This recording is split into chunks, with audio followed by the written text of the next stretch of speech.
एक बार माँ पार्वती ने बड़ी उत्सुकता के साथ बाबा श्री विश्वनाथ देवादिदेव महादेव से यह प्रश्न किया कि ऐसा क्यों होता है कि आप अजर अमर हैं और मुझे हर जन्म के बाद नए स्वरूप में आकर फिर से वर्षों की कठोर तपस्या के बाद आपको प्राप्त करना होता है। जब मुझे आपको प्राप्त ही करना है तो फिर मेरी यह तपस्या क्यों, मेरी इतनी कठोर परीक्षा क्यों? और आपके कंठ में पड़ी यह परमुंड माता तथा आपके अमर होने का कारण वह रहस्य क्या है? महाकाल ने पहले तो माता को यह गूढ़ रहस्य बताना उचित नहीं समझा, परंतु माता की श्रीहठ के आगे उनकी एक न चली।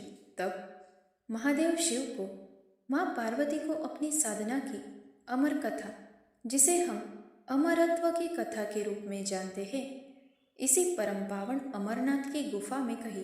भगवान शंकर ने माँ पार्वती जी से एकांत व गुप्त स्थान पर अमर कथा सुनने को कहा, जिससे अमर कथा को कोई भी जीव, व्यक्ति और यहाँ तक कोई पशु पक्षी न सुन ले, क्योंकि जो कोई भी इस अमर कथा को सुन लेता है वह अमर हो जाता है। इस कारण शिवजी माँ पार्वती को लेकर किसी गुप्त स्थान की ओर चल पड़े।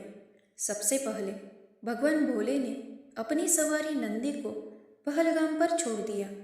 आगे चलने पर शिवजी ने अपनी जटाओं में चंद्रमा को चंदनवाड़ी में अलग कर दिया और गंगा जी को पंचतरणी में और कंठाभूषण सर्प को शेषनाग पर छोड़ दिया।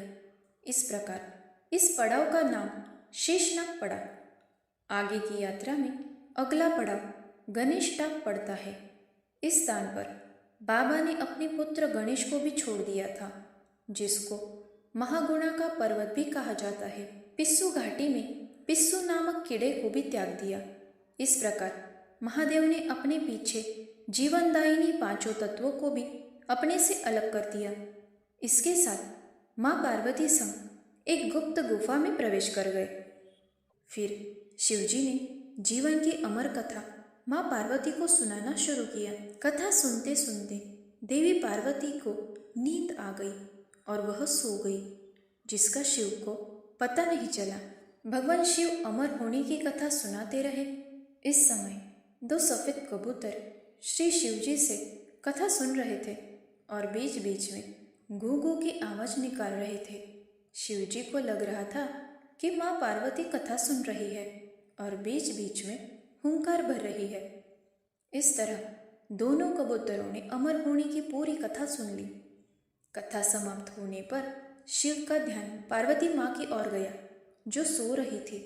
शिवजी ने सोचा कि अगर पार्वती सो रही है तब इसे सुन कौन रहा था। तब महादेव की दृष्टि कबूतरों पर पड़ी। महादेव शिव कबूतरों पर क्रोधित हुए और उन्हें मारने के लिए तत्पर हुए। इस पर कबूतरों ने शिवजी से कहा कि हे प्रभु, हमने आपसे अमर होने की कथा सुनी है। यदि आप हमें मार देंगे तो अमर होने की यह कथा झूठी हो जाएगी।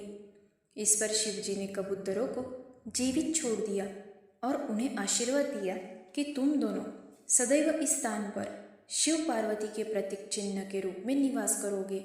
यह कबूतर का जोड़ा अजय अमर हो गया। माना जाता है कि आज भी इन दोनों कबूतरों का दर्शन भक्तों को यहाँ प्राप्त होता है।